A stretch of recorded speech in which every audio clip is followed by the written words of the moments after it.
E bom dia. Eu tô aqui com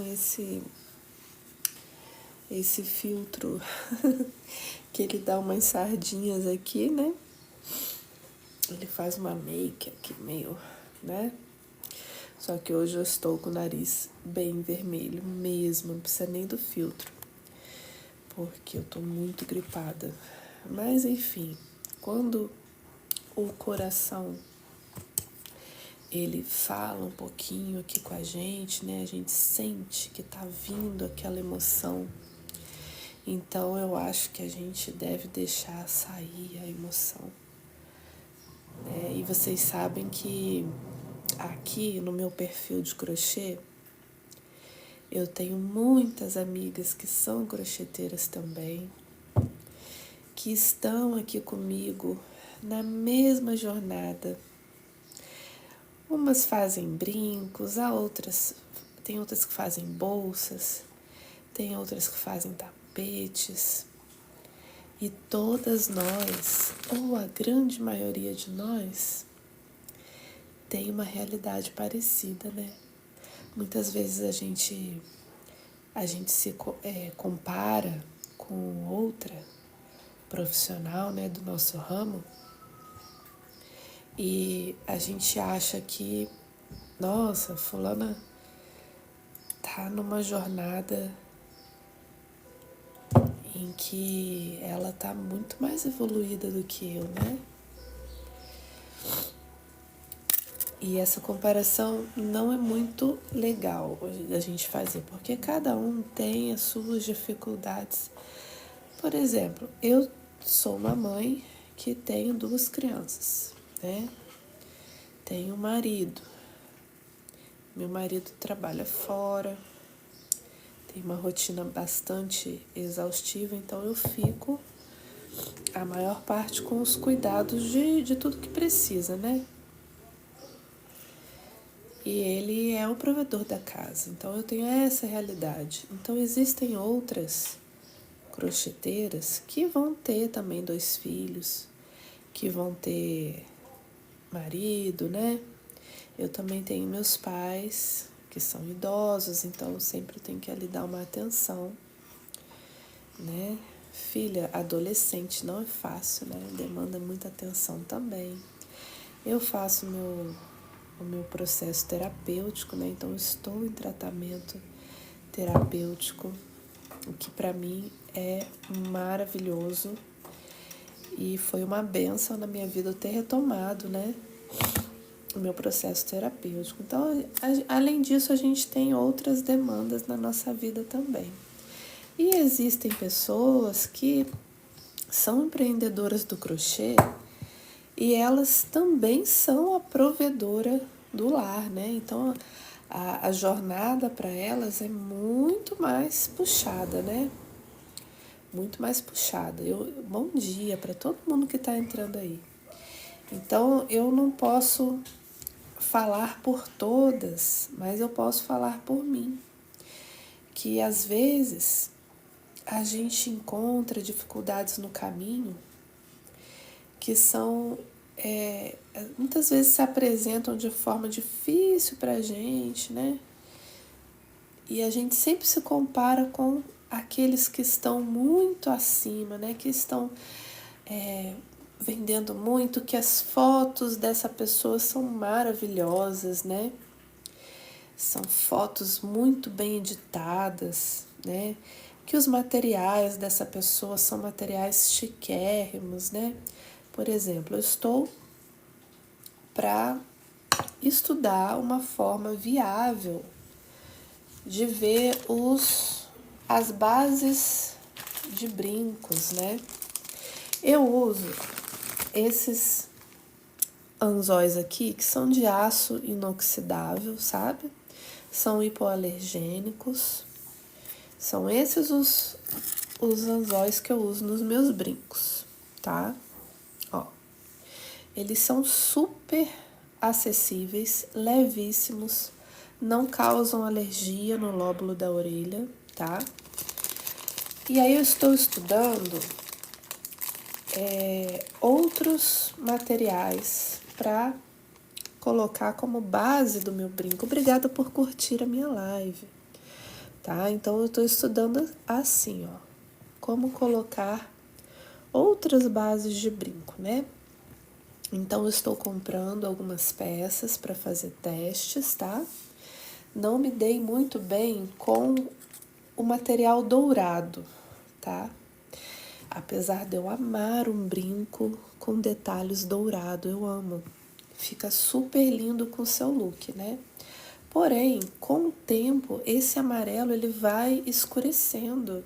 Esse dourado, né, ele vai escurecendo. Já os prateados, eles permanecem do mesmo jeito a vida toda. Então, eu estou fazendo uns testes, né? Então, estou fazendo alguns brincos para mim, usando, né? De vez em quando esquecendo, tomando um banho ali com brinco, sabe? Para ver como é que fica. Se molhar, vai escurecer. Então, eu estou observando isso e numa outra etapa, eu vou providenciar uns brincos com uns fechos diferentes, né? Com umas bases diferentes. Essa base que ela tem contato com a nossa pele, né? A nossa pele muitas vezes pode fazer oxidar esses metais, né?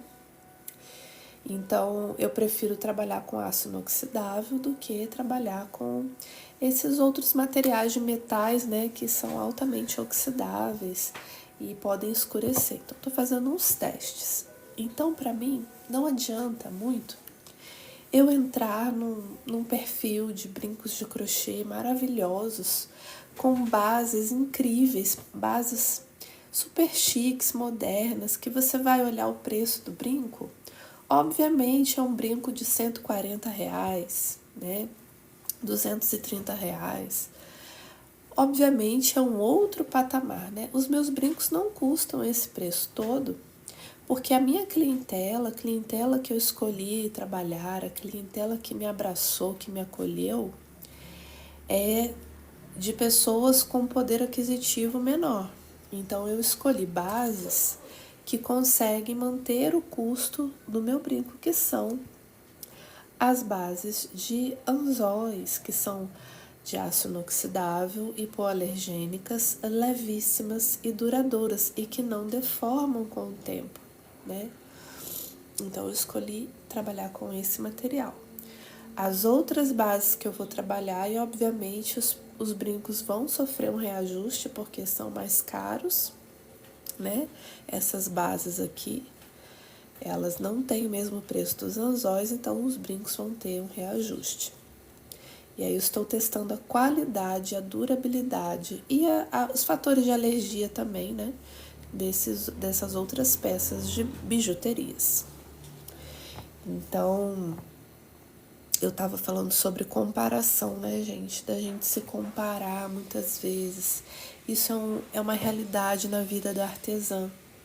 A artesã, ela realmente acaba, uma hora ou outra, como ela convive com muitos perfis, muitas pessoas, né?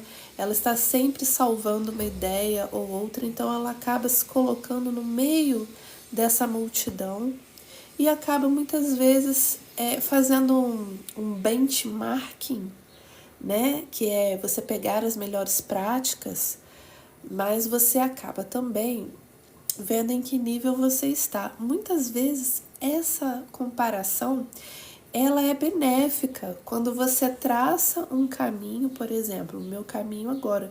Se eu vi uma grande pessoa que eu admiro muito, que faz brincos de crochê e tem bases como essa, então eu traço um caminho para pesquisa de fornecedores. Se eu quiser sair do modelo atual, que são os anzóis, e querer alcançar um outro patamar, em que no futuro eu vou poder dizer que os meus brincos de crochê não são bijuterias, são joias mesmo, né? No momento, com esses anzóizinhos aqui, eles se caracterizam como bijuterias de crochê, né? Vamos ver se a gente chega nessa rota das joias de crochê, né? De materiais com alta durabilidade em relação aos metais, tá? Em relação ao meu crochê, eu garanto a alta durabilidade. mas em relação aos metais que são fabricados por uma outra empresa, isso tudo eu preciso estudar. Então a comparação, ela é muito benéfica quando você traça um caminho, quando você traça uma rota que você quer seguir, que você vai almejar conquistar, né? Atingir esse objetivo é muito bom. Não é bom quando você está no meio dessa multidão de profissionais que são da sua área, né? E você absorve tudo isso, absorve todas essas informações e você se sente para baixo, se sente menos. Isso não é legal. E às vezes a gente faz isso de forma sutil, muito sutil, no meio das nossas justificativas, do nosso discurso, do nosso diálogo, da forma como a gente se expressa, do nosso posicionamento. Então isso é uma coisa que a gente precisa muito cuidar. E eu venho aqui falar também de que se você está numa realidade de uma multidão de muitas crocheteiras, né?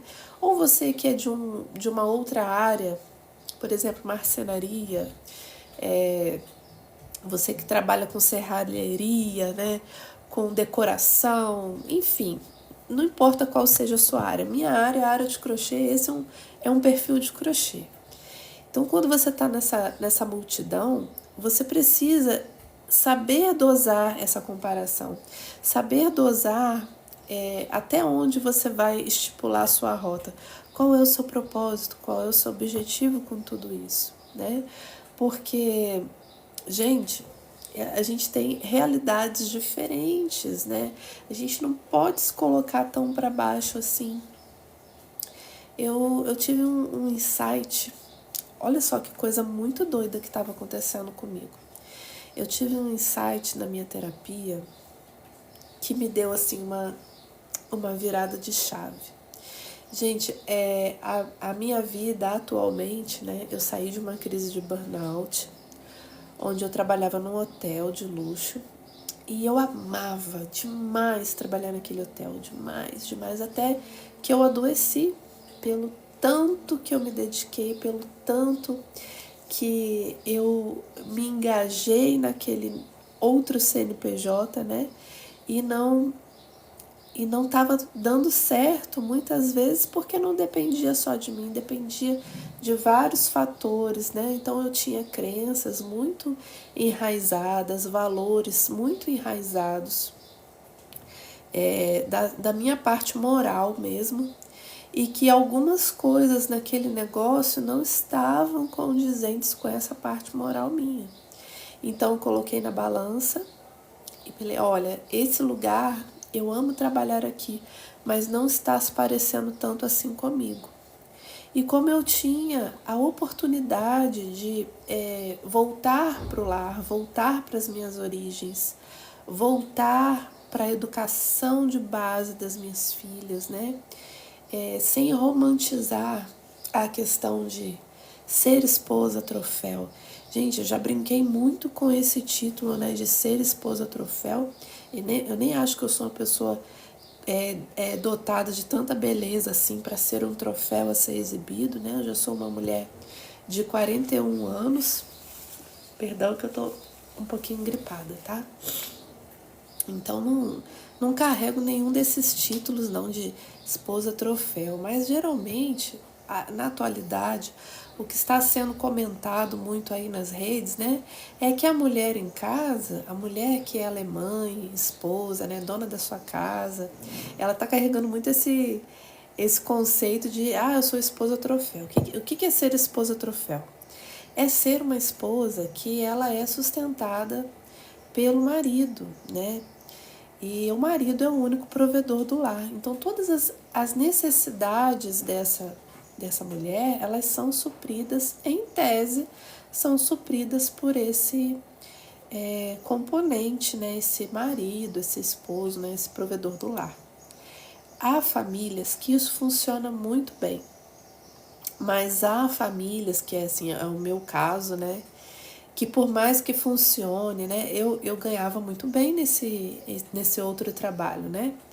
no hotel, ganhava muito bem. Então, quando eu decidi sair, e eu tive que sair mesmo à força pelo processo de burnout, né? Que aquilo ali vai te desgastando, desgastando, chega uma hora que afeta a sua saúde. E o burnout como que é? Você chega no estresse tão violento que o seu corpo começa a pipocar de sintomas, né? Então não é uma questão mais de você escolher ficar ou sair.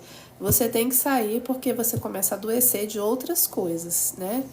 Começa a atacar o coração, meu filho, melhor você cuidar da sua saúde. Então, pessoal, há realidades que isso funciona muito bem. A mulher sair do trabalho, né? Voltar para o lar, regressar a casa, né? E eu, como ganhava bem, eu tive que, diminuir bastante o meu consumo. Ainda bem que eu sou uma pessoa muito simples, eu tenho uma vida muito simples, eu não almejo grandes conquistas financeiras, grandes conquistas materiais, e isso vai muito de encontro com a minha religião, que é o Espiritismo. Em que o Espiritismo a gente tem um olhar diferente sobre a matéria, tá? A gente não valoriza muito as coisas materiais, a gente sabe que isso não é isso que vai dar a verdadeira felicidade pra gente, né? Então eu tive que abaixar um pouquinho meu nível de consumo, né? Não fiquei sem as minhas coisas de forma alguma. Meu marido é muito generoso comigo, com as filhas em geral, mas o que mais me incomodou nessa fase de transição foi enferrujar um pouco os meus talentos. Não era só a questão de estar em casa, cuidando da casa, da família, das meninas, do marido, mas era saber que dentro de mim existiam talentos que eles precisavam ser colocados à mostra, né, em utilidade. Por exemplo, eu estou aqui falando com vocês hoje e para mim isso é um dos meus talentos que eu estou colocando na mesa, né, que eu estou colocando em atividade, em exercício, porque durante muito tempo eu trabalhei com palestras no meu trabalho, eu trabalhei com treinamentos, né, eu era responsável por treinar as pessoas que trabalhavam nesse hotel. Eu tive que descer um pouquinho meu nível de consumo, né, me adaptar a essa nova realidade, mas sempre observando que existiam talentos ali que eu precisava colocar em prática, precisava colocar em exercício, né? Então eu fui para a parte da criação das bijuterias em crochê, né? Então as minhas peças são autorais, assim como as mandalas também que eu faço. São mandalas autorais, não são mandalas que eu pego na internet, copio e faço. Não, eu invento aqueles pontos, eu faço aquela trama. Os brincos também são desse mesmo jeito de trabalhar, né? Então isso é um outro talento também que a gente tem que deixar ele funcionando, né? Em atividade, não pode deixar enferrujar. Quando a gente começa a deixar tudo isso enferrujar dentro da gente, pode vir sintomas, né? De dores, doenças, que aquilo ali é o nosso emocional que não está sendo bem trabalhado. E eu gostaria de falar um pouco dessa minha transição e do que me despertou nessa última sessão de terapia que eu fiz. Eu vou explicar como que estava um pouco. A minha rotina, por mais que eu tente organizar, eu tenho várias tabelinhas com agenda, né? Tal horário eu vou fazer uma coisa, tal horário eu vou fazer outra. E é tudo muito dinâmico, muito organizado, né? Só que eu acabei me colocando muitas atividades, muitas, não só atividades relacionadas ao meu papel como mãe, como esposa, como filha, né? Porque eu também ajudo meus pais, mas rotinas da casa, rotinas de autocuidado comigo também. Porque quando eu passei esse processo de burnout, muita coisa eu precisei fazer manutenção em mim. Eu fiquei com dores, né, de coluna, fiquei com dores emocionais, que eu tive que buscar isso em terapia, né, para mexer, para resolver, né. Então, eu estava sempre Passava um tempinho em casa, já tinha que sair. Aí voltava. Aí a rotina da escola, das crianças, a rotina de limpeza da casa. Assumi para mim integralmente, como milhares de brasileiras, milhões de brasileiras assumem, cuidado com sua casa, né?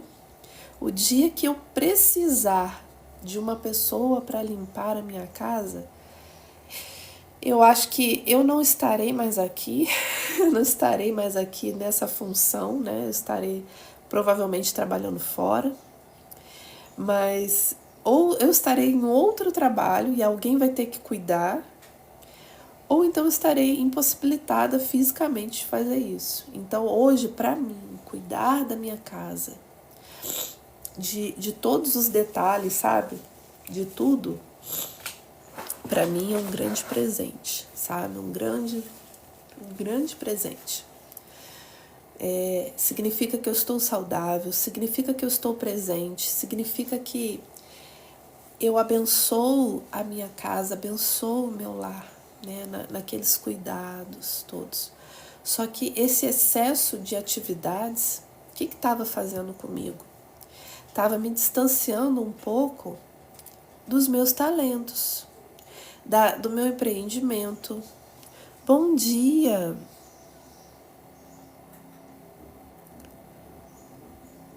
Você amava ser dona de casa, Antônia? É tão bom, né? Gente, eu tô muito gripada, vocês me perdoem. Eu amo ser dona de casa também, amo cuidar de tudo. Só que isso tava ficando assim, por exemplo, a minha prioridade que eu escolhi é cuidar das minhas filhas, cuidar da minha casa, do meu marido. E aí, nos horários que sobrava, eu faria essa renda extra com o crochê. Uma renda para mim, obviamente, né? Para eu voltar à ativa, voltar a ter um giro de capital ali, a movimentar o meu negócio e fazer retiradas. Porque muitas vezes eu empreendi, muitas vezes eu abri um negócio. Eu sou uma guerreira, que eu não desisto, né? Eu tô sempre criando alguma oportunidade ali para vender alguma coisa, porque eu amo vender. Mas o artesanato para mim agora, dessa vez, veio para ficar, porque ele já me acompanha há tantos anos, né? Eu sempre fiz artesanato, mas agora eu vejo ele como uma oportunidade lucrativa e uma oportunidade que eu consigo conciliar dentro do tempo disponível que eu tenho. Mas eu gostaria de falar com vocês que como eu me inundei de atividades domésticas, familiares, compromissos de sair na rua resolver coisas, né? Eu fui me distanciando nas últimas 2 semanas do crochê. Então, às vezes eu conseguia fazer crochê durante 1 hora por dia. Às vezes eu passava um dia inteiro sem conseguir sentar aqui para fazer o crochê. Ou quando eu saía para alguma atividade externa, o assunto era tão estressante, tão conflitante, que mesmo que eu tivesse com as minhas linhas na bolsa, eu não conseguia pegar para fazer, porque a minha cabeça estava em resolver todas essas demandas, né? E o artesanato para mim é uma coisa de entrega de alma total. Eu não consigo levar o estresse para o crochê. O crochê tem que ser aquilo que me tira o estresse, né? Não adianta muito para mim fazer tudo isso no meio de uma correria louca, né? E nem esgotada fisicamente. Também não funciona. Então eu fui me afastando um pouco nas últimas 2 semanas devido a tantos compromissos. Só que aí o que aconteceu? A minha criança interior, né, que eu tenho um nome para ela, que é a pessoa, a persona dentro de mim que eu carrego para a vida, que é aquela que me faz extremamente feliz, é a que representa a minha felicidade total, que é a minha criança interior. Ela é a responsável por me dar felicidade, ela sabe de tudo que eu preciso. É a persona dentro de mim que eu preciso ouvir o tempo todo, né? E que eu preciso também educar. Então, essa criança interior, né? Ela realmente não entende muito. Ela quer porque quer e ela é pirracenta, né? Então, Eu estava nessa questão de atender todas as demandas, e a minha criança viu que quando eu estivesse vendendo crochê, quando eu estivesse empreendendo, aquilo ali me daria muita alegria. Daria alegria para minha criança. Faria a minha criança feliz, porque é onde ela estaria usando os talentos dela. Eu sempre falo nas minhas lives e falo nos meus vídeos que a minha arte, o meu crochê são como os meus desenhos, tá? Toda pessoa que tiver contato com uma criança vai ver essa criança desenhando, né? E mostrando para o outro, olha, esses são os meus desenhos, olha o desenho que eu fiz, olha como o desenho que eu fiz é bonito. Então, a nossa arte, a nossa expressão da nossa alma, né, que é a nossa arte, nosso trabalho artístico, nada mais é do que a nossa criança interior colocando para fora tudo aquilo que ela sente, tudo aquilo que ela acha lindo e maravilhoso. E aí eu estava sem tempo para fazer crochê. E a minha criança, ela estava furiosa com isso. E porque ela queria botar todos os talentos dela ali para jogo, né?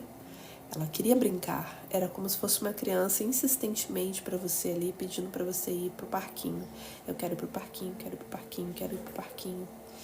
O tempo todo falando. E isso foi me dando uma raiva, sabe? Então, quando eu ia cuidar de alguma coisa em casa, ou ia resolver alguma coisa na rua, aquilo me batia uma frustração, gente. Mais uma frustração, porque eu estaria me distanciando daquilo que mais me acalenta o coração, que é a minha arte, né? Então a minha relação em casa com meus familiares foi ficando assim, meio reclamona, né? Porque tudo que eu tinha que fazer para eles, dentro de mim, dentro da minha persona infantil, estava me distanciando daquilo que realmente me dava prazer, né? Cuidar da casa, cuidar dos filhos, cuidar de marido, isso é muito prazeroso. Mas tem dias que a gente precisa dar prazer pra gente, né? Pra gente mesmo, fazer coisas que são só exclusivamente pra gente. E aí o que acontece? Eu vi que a única forma de eu saciar essa criança, de eu obter esse resultado que ela tanto esperava, era do crochê. Gente, do meu trabalho, eu apostei todas as fichas no meu trabalho, então quando eu não conseguia de fato estar trabalhando por causa das milhões de tarefas que eu tinha que fazer, aquilo me entristecia. Então eu levava uma expectativa para o meu trabalho, para o meu crochê, de que aquilo ali ia me dar a felicidade, que quando eu estivesse fazendo crochê, trabalhando e vendendo, era ali que estava a felicidade. A felicidade só poderia estar ali. Gente, eu levei uma cobrança excessiva para um lugar que para mim é sagrado. E eu errei muito ao fazer isso, muito. Porque esse lugar sagrado não cabe cobranças, não cabe subjugação. Ele é um lugar de produção dos meus talentos, né? Então, saber dosar, saber ter esse equilíbrio é muito importante. A gente, no meio de tantas mil tarefas que a gente tem, a gente escolher, por exemplo, só 3. Não, hoje eu não vou fazer todo o calendário de atividades. Hoje eu vou escolher 3. E eu vou me concentrar nessas 3 de forma que eu tenha espaço para criar, que eu tenha espaço para desenvolver os meus outros talentos que tanto são importantes para mim, sabe? Que tanto me acalentam o meu coração, né? E eu não vou levar a culpa para dentro do meu trabalho. Eu não consegui produzir porque eu tive que fazer tantas coisas. Ou hoje eu não consegui atender, eu não consegui sair para fazer as minhas atividades fora porque eu adoeci. Então aí eu vou me sentir culpada por isso. Eu preciso de cuidado, eu sou a pessoa que mais precisa de cuidado, né? E esse cuidado não pode vir com culpa, ele tem que vir com acolhimento, né? Então, as minhas necessidades, muitas vezes elas se apresentam de forma material, mas elas não são a única fonte de satisfação. A satisfação, o amor próprio, aquilo que te acalenta o coração, ele não pode estar em um lugar só. E se por um acaso eu adoecer, se por um acaso eu sair aqui na rua sem querer ouvir, não vi, não olhei e fui atropelada e quebrei o braço direito que eu faço crochê. E aí eu não vou poder fazer crochê, né? A não ser que eu seja uma pessoa super dotada que consiga fazer crochê com a boca, né? Amarrando alguma coisa no meu braço para fazer crochê. Não é o caso, né? E aí, se eu ficar impossibilitada de fazer crochê, eu vou sentir essa decepção, eu vou sentir esse sofrimento, porque todas as minhas fichas estavam apostadas ali. A minha única esperança de ser feliz estava ali no meu trabalho. De forma que todo o resto do meu mundo, todo o resto dos cenários imensos que existem, né? Estavam estavam opostos ao meu prazer. Só um minutinho. Ai, gente, desculpa, que hoje eu tô muito gripada. Chega até a sair lágrima. Eu tô vertendo água aqui, é lágrima, é coriza, espirro. Desculpa, mas enfim. Eu tava fazendo isso com o meu crochê. Eu tava entrando ali naquele modo automático de apostar todas as minhas fichas ali, e a única fonte de felicidade que era só pra mim, que não envolvia outra pessoa, era o crochê. E a gente precisa de outros momentos na nossa vida de paz, outros momentos regenerativos também. Não só colocar todas as fichas ali como se fosse a única coisa, sabe? Os momentos sagrados de autocuidado, eles são elegíveis, que você pode escolher e eleger aquele momento como o momento que te alimenta, né? Esse momento que te alimenta não tem que vir só do seu trabalho, né? Quando você pensa assim, uma coisa exclusiva que tem só a ver com você, você que está na posição de cuidadora, você que cuida de tantos e cuida de tantas coisas, o que você elege como é algo que é só seu? É só o seu trabalho mesmo? É só esse momento que você dedica ali para a distribuição dos seus talentos, né? Eu tenho talento de fazer um brinco de crochê e vender esse brinco de crochê, mas eu tenho talento também para ter uma ótima conversa com uma amiga e aconselhar essa amiga. Eu tenho talento, muitas vezes, em me conectar com Deus e fazer orações que saem de dentro da minha alma, sabe? Que consegue abençoar cada pessoa que faz parte da minha vida, que eu consigo entender as dores de cada pessoa, né? Eu tenho o talento, muitas vezes, de usar a minha mediunidade a favor de alguém, a favor de mim mesma. Eu tenho vários talentos. Às vezes é o olhar. O olhar é você estar, às vezes, num lugar que você vê tumulto e você olhar uma pessoa e o seu olhar diz muito, mais do que suas palavras, sabe? E isso é uma coisa que tem que vir para te nutrir. Você não pode apostar todas as suas fichas só em algo que vai te dar retorno material, né? Eu quero comprar muitas coisas para mim. Eu sou mulher, mulher é um bicho vaidoso, né? Que a gente quer sempre comprar uma roupa nova, um sapato, um creme pro cabelo. Agora eu quero ir fazer minhas unhas. Não estou fazendo minhas unhas, porque eu estou tratando as minhas unhas. Aí não pode usar esmalte por enquanto. Então, a mulher é muito vaidosa, né? Então, assim, obviamente eu quero comprar muitas coisas pra mim, ainda mais que eu trabalhava, ganhava bem, consumia bastante, então teve um desequilíbrio nisso, né? Que eu quero voltar a chegar nesse momento de consumismo consciente, tá? Não só para mim, mas para as minhas filhas também. Sabe aquela criança que passa em frente a uma vitrine de brinquedos e ela olha um brinquedo e ela quer muito aquele brinquedo, mas ela já tem muitos brinquedos em casa. Mas você consegue entender o que é o desejo, a imaginação, o fascínio, né?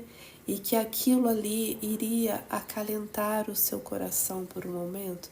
Muitas vezes a gente não tem condições de comprar tudo que os nossos filhos querem, né? Mas em alguns momentos você consegue reconhecer as paixões, né? As imaginações de criança, que aquilo ali é uma coisa muito especial para ela. Então eu não sou contra o consumismo, assim de forma radical, não sou. Eu acredito que nós precisamos cuidar muito do sentimento de privação material, privação emocional também.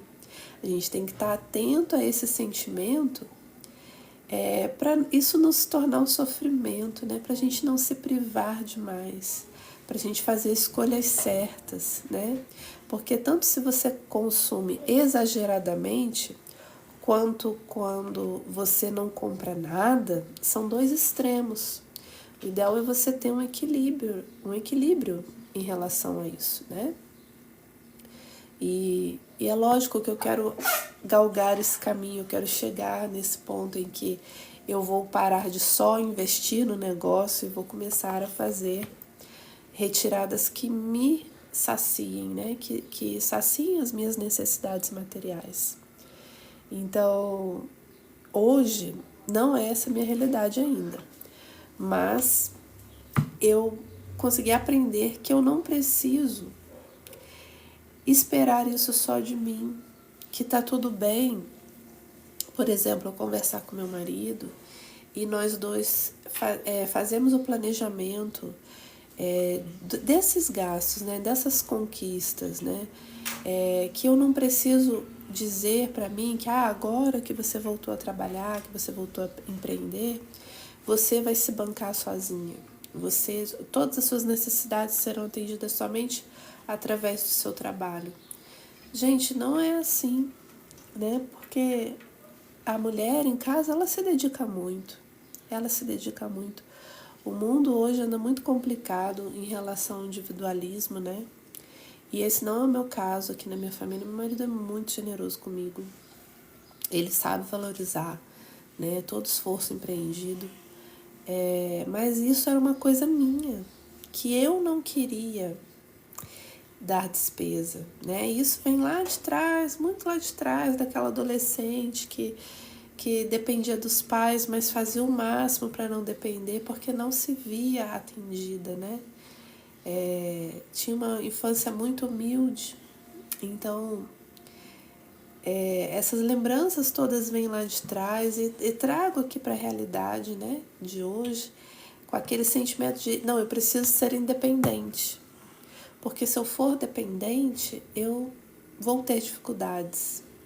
Eu vou ter dificuldade de aceitação, vou ter dificuldades para suprir essas necessidades, né? Eu não sei pedir, eu não sei gastar, não sei fazer uma compra, eu tenho dificuldades financeiras com isso. Então, tudo isso precisou ser muito trabalhado nas minhas sessões de terapia, né? E ainda estou caminhando nisso, né? E tudo vai caminhando para tirar esse peso do meu crochê, né? Esse peso de que é o único lugar que vai ser a fonte inesgotável, né, de atendimento pessoal, né? O crochê, ele está aí. No meu empreendimento, ele está aí, ele está funcionando. Ele tem um prazo para correr, né? Graças a Deus, está evoluindo muito bem. Mas enquanto ele evolui, eu preciso buscar a minha felicidade também, né? Atender as minhas necessidades materiais, as minhas necessidades emocionais, tentar conversar com a minha família, ver o que melhor pode ser feito, tentar buscar opções de saciedade emocional que não estejam relacionadas somente com compras. Isso é muito importante. Então, pessoal, hoje era o assunto que eu queria tratar com vocês. Hoje meu coração esquentou um pouquinho e falou assim, esses os pensamentos. Nada como uma live para botar isso aí para fora, para deixar essas conversas acontecerem aqui nesse ambiente, né? De troca, né? De compartilhamento de ideias, né? E depois isso aqui fica gravado e eu já vou fazer uns cortes aí e gerar vídeos pra gente continuar conversando lá na For You, tá? Obrigada por vocês estarem até aqui comigo, muito obrigada. Depois eu volto pra cá pra gente poder conversar mais um pouco, falar um pouquinho de crochê, de empreendedorismo, né? E mostrar as peças lindas que eu tô fazendo. Um beijo pra vocês. Agora eu vou atender essa mocinha aqui que tá chamando mãe. Mãe. Porque a vida da empreendedora é assim. É um pouquinho aqui, né? E sai daqui e já volta para atender as outras demandas, né? Eu não posso deixar ela, tadinha. Vou dar o almoço para ela agora. Um beijo para vocês. Fiquem com Deus. Eu vou pra escola, pai.